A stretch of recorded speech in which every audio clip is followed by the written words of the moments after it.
একেবারে প্রত্যেক মাহফিলে আমি দেখছি তার, এই যে আমি যখনই এসে বসছি আমার নজরে প্রথম সামনে ওই ছেলেটা পড়তো। পরে একদিন আমি ইচ্ছা করে তারা ডাক দিছি, দিয়া বললাম মাহফিল শেষে যে বাবা এদিকে আসো, তোমার এদিকে সব সময় দেখি আমার সামনে কথা, কই থেকে আইও, তোমার বাড়ি কি করো তুমি? ছেলেটা বলতেছে যে আমার বাড়ি বানিয়াচং, শায়েস্তাগঞ্জ বানিয়াচং, বাংলাদেশের সবচেয়ে বড় গ্রামের নাম হলো বানিয়াচং। পরে হে কইলো যে হুজুর আমি ঘাস কাটি, মানে ঘাস কাইটা ঘাস বিক্রি করি, এই আমার এই সামান্য কাজ, আমার আর কিছু নেই। তাই বললাম তুমি সব মাহফিলে আসো কেমনে, তাহলে ঘাস কাটো সারাদিনে কষ্ট করে, এই গাড়ি ভাড়াটা কেমনে পাও? তো বলতেছে হুজুর আমি যখনই কোনো পোস্টার দেখি আপনার, তো আমি এই 10 টাকা 5 টাকা 2 টাকা জমাই, ওই কয়েকদিনের ঘাসের টাকা ওইটা মিলাইয়া তো এরপরে আসি ওয়াজ শুনতে, আবার যাই ফিরে যাই। তাই বললাম মাশাআল্লাহ। তো আরো 2-1 লাইন কথা বললে কইলাম আচ্ছা ঠিক আছে বাবা, আর কিছু কইবানি? ওই ছেলেরে আমি এমনি বলছি, ওই বললো যে হুজুর আমার একটা স্বপ্ন আছে, জীবনের আশা আছে। স্বাভাবিক ছেলে, ছেলেটা বলতেছে যে আমার একটা ইচ্ছা, আমি সব সময় 10-20 টাকা করে জমাইতেছি, আল্লাহ যদি আমার একদিন তৌফিক দেয় আপনার একদিন ওয়াজে দাওয়াত দিমু, আমাকে বাইক দিমু আমাকে এলাকায়। পরে আমি কইলাম যে ড্রাইভারের কইলাম কখন গাড়ি থামা, কখন হের ওয়াজের ডেট দাও। পরে নিজে ডেট দেখা, পরে আমি বললাম ধরো তোমারে ডেট দিলাম আর সাদাও দিলাম, মানে মাহফিলের বাবদ আমি আমার থেকে কিছু টাকা, যত টাকাই হোক দিছি আমি, দিয়ে বলছি ধরো দিলাম, আর হাদিয়া ওয়াজের টেহা লাগতো না কিছুই, ধরো আমি তোমারে আরো দিব টাকা, অসুবিধা নাই। আর তুমি ওয়াজের আয়োজন করো, ওয়াজ হোক জিডেই হোক, তোমার ঘরে হোক উডানে হোক, আমি যাবো। এরপরে আমি গেলাম গত বছর এই বানিয়াচং তার মাহফিলে গিয়া দেখি ওই উপজেলার সবচেয়ে বড় হাই স্কুল মাঠে মাহফিল, একেবারে যদি কম হইয়া থাকে লোক আমাকে 20,000 লোক, মানে আমি সত্যি করে স্টেজের মধ্যে যদি আলেম কম হইয়া থাকে 3 থেকে 400 আলেম স্টেজে, এই স্টেজের ওই থেকে ওই পর্যন্ত বড় বড় আলেম, বড় বড় হুজুর, ওগুলা কি জিন না মানুষ আল্লাহ। আমি বললাম জুবাইর এটা কি, কার মাহফিল, কোনটাই ডাকা? হুজুর আমার যেটা ডেট দিয়েছেন এই, আমি তো পরে হুজুর আমি বলছি আমার মাহফিল আর আমার হাতে নাই, এরাই সবাই মিললে এই মাহফিলটা এত বড় করে দিচ্ছে। এক ঘাস কাটুন না, আমরা মানুষের তো তিরস্কার করেও বলি যে বেটা ঘাস নিয়ে কাটো, কিন্তু ওই ঘাস কাটুন নেই, এত আলেম, সব আলেম। আমি অনেকের জিজ্ঞাসা করছি, খেলাফত মজলিসের যে দেওয়াল গরিমার কাজে খেলাফত মজলিসের যিনি আমির সারা বাংলাদেশে, ওনার বাড়ি ওই বানিয়েছেন, হুজুরও ছিল, মৌলানা নাসির উদ্দিন আনসারি সাহেব ওয়াজ করে যে উনিও ছিল। আমি বললাম তো আপনারা আমরা আসলে চাইতে আইছি কারবারটা যে তার দাওয়াতে আইলেন কেন? এই জন্য বলার উদ্দেশ্য হইটা, প্রিয় ভাই, কিশোর নওজোয়ান সোহবত সান্নিধ্য, এই আসা যাওয়া নজর, এর বরকত আছে, এর বরকত আছে। 2-4 লাইন পণ্ডিতি কথা আমরা সবাই জানি ভাইয়া, তোমরাও জানো, জিন্দেগিটা পরিবর্তন হওয়া দরকার। মালুমাত আছে অনেকের, ইলম নাই সবার, অর্থাৎ কিছু বিষয় জানে এটা সবাই, কিন্তু আমলের সাথে এলেম বলা হয় যা আমলে পরিণত হয়। এজন্য উর্দু কিতাবে আমি পড়ছি, বুজুর্গানে দ্বীন বলে কোরআন হচ্ছে ইলম, মুহাম্মদ আরবি সাল্লাল্লাহু আলাইহি সাল্লামের একটা সুন্নাত হচ্ছে আমল। অর্থাৎ কোরআন যা বলতে চায়, যা শুনাইতে চায়, যেভাবে গড়তে চায়, আল্লাহ তাআলা যা চেয়েছেন তার বান্দার কাছ থেকে, মুহাম্মদ আরবি সাল্লাল্লাহু আলাইহি সাল্লামের জিন্দেগি তার পুরা প্র্যাকটিক্যাল নমুনা।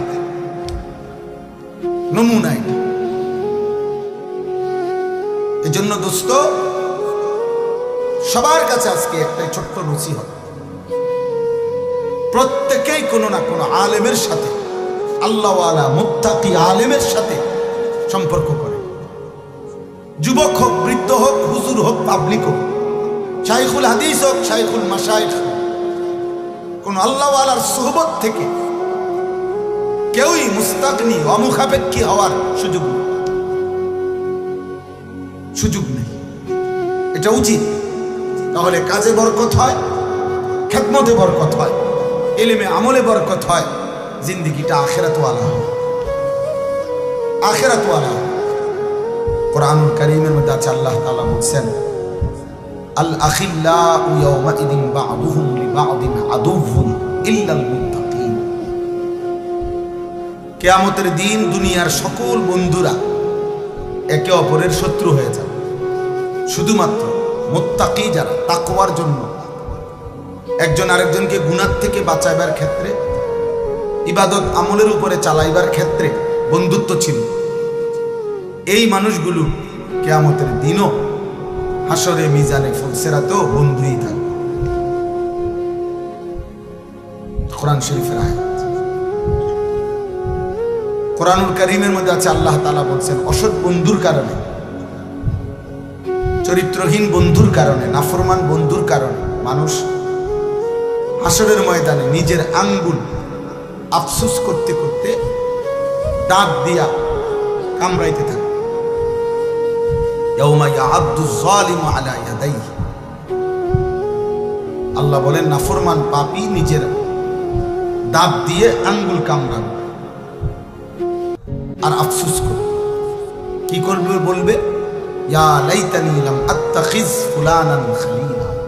হায় আফসোস, আমি যদি ওই অসৎ লোকটাকে বন্ধু না বানাইতাম, যে সকাল থেকে এত লম্বা সময় তার সাথে চললাম,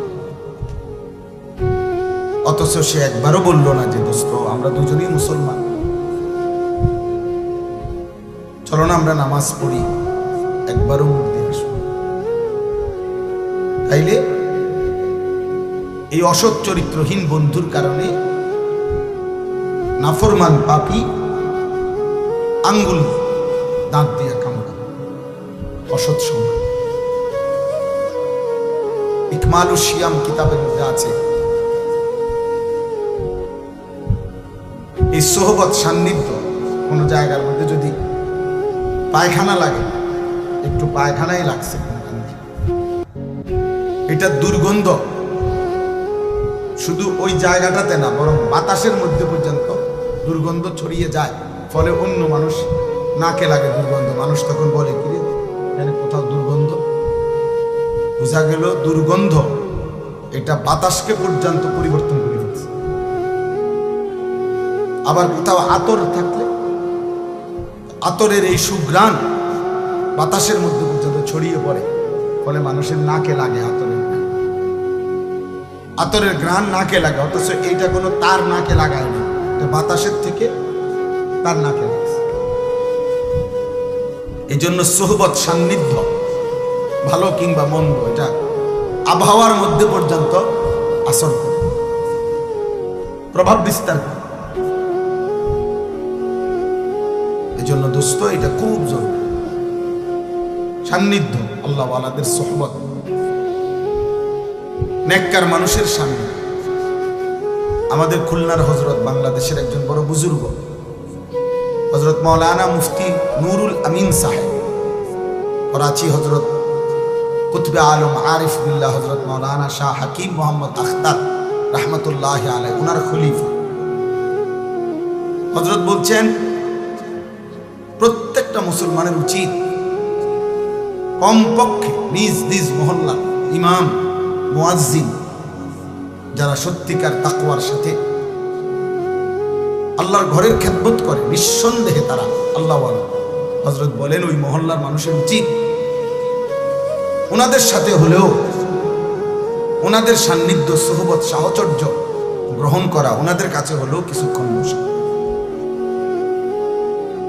হোক তিনি ইমাম, সব হুজুর রে, সব আলেম রে, সব বক্তারে সবাই চিনতে হবে সারা বাংলাদেশ, এটা কোনো জরুরি। বড় জরুরি। জনপ্রিয়তা একটি ধোঁকা, জনপ্রিয়তা একদমই ধোঁকা। জনপ্রিয়তা ইতিপূর্বে অনেকের ছিল, এখন নাই। এখন যাদের আছে তাদেরও কয়দিন পরে থাকে। অতএব জনপ্রিয়তা কিছুই, জনপ্রিয়তার দ্বারা বক্তারও ফায়দা হয় না, শ্রোতারও ফায়দা।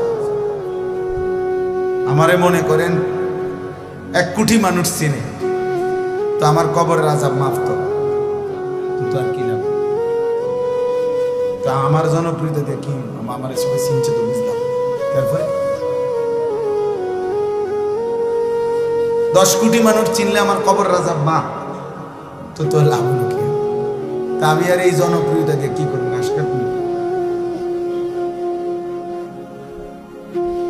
আবার দেখেন, আমারে চিনে, মনে করেন 1 কোটি মানুষ আমারে চিনে, এতে আমনের কি লাভ?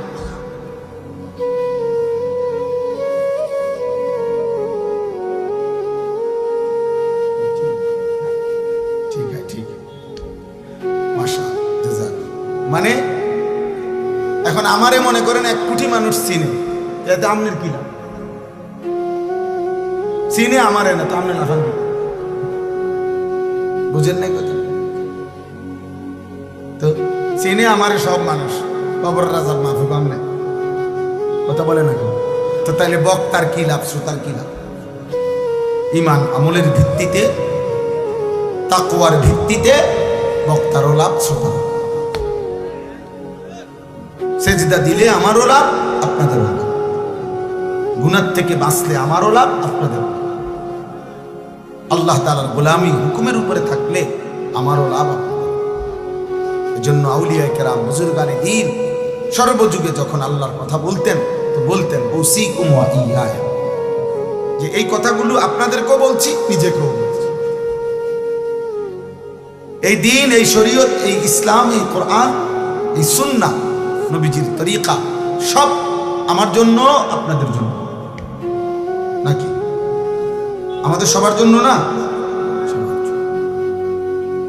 এই জন্য দোস্ত বললাম, আমার কথা হলো এই সুহবত, উলামায়ে কেরামের সান্নিধ্য, চোখের এই নজর, মানে শুধু চোখ বলতে এটার অর্থ হইল যে মানে চোখে চোখে আসা যাওয়া, যেন এই পরিমাণ একজন আলেমের কাছে, তোমরা কিশোর যুবক তোমাদেরকে বলি, এই পরিমাণ কোন আলেমে দ্বীনের কাছে আসা যাওয়া করবা, দেখা সাক্ষাৎ হলো, কথা শুনলা, দুটা একটা কথা শুনলা, যেন তোমার দেখলেই চিনি, দেখলেই চিনি। এই দেখার দ্বারা, চিনার দ্বারা, এই নজরের বরকতে ইনশাআল্লাহ ধীরে ধীরে তোমার মধ্যে আমলের জজবা আসবে, গুনাহ ছেড়ে দেওয়ার মানসিকতা আসবে। হঠাৎ সবার সাথে শূন্য চলে গেলে, আর কোনোদিন কোনো আলেম, ইমাম, দিনদার কারোর সাথে কোনো সম্পর্ক নাই, আবার ওই গুনার পরিবেশ, আবার ওই বন্ধুদের আড্ডা, মোবাইলের আড্ডায়, তো আবার এলোমেলো হয়ে যায়। এই জন্য একজন আলেমের সাথে, আমার শায়েখ আল্লামা মুফতি মুশতাকুর নবী কাসিম হযরত এটা বলে সবসময়, যে কোনো একজন আলেমের সাথে কমপক্ষে এভাবে সম্পর্ক রাখা উচিত, যেন হাসরের ময়দানে উনি দেখলে আমাদের এই পরিমাণ আসা যাওয়া করছে, যেন লক্ষ মানুষের সামনে ভিড়ে থাকলেও এই যে আমার পরিচিত, আমার মহব্বতের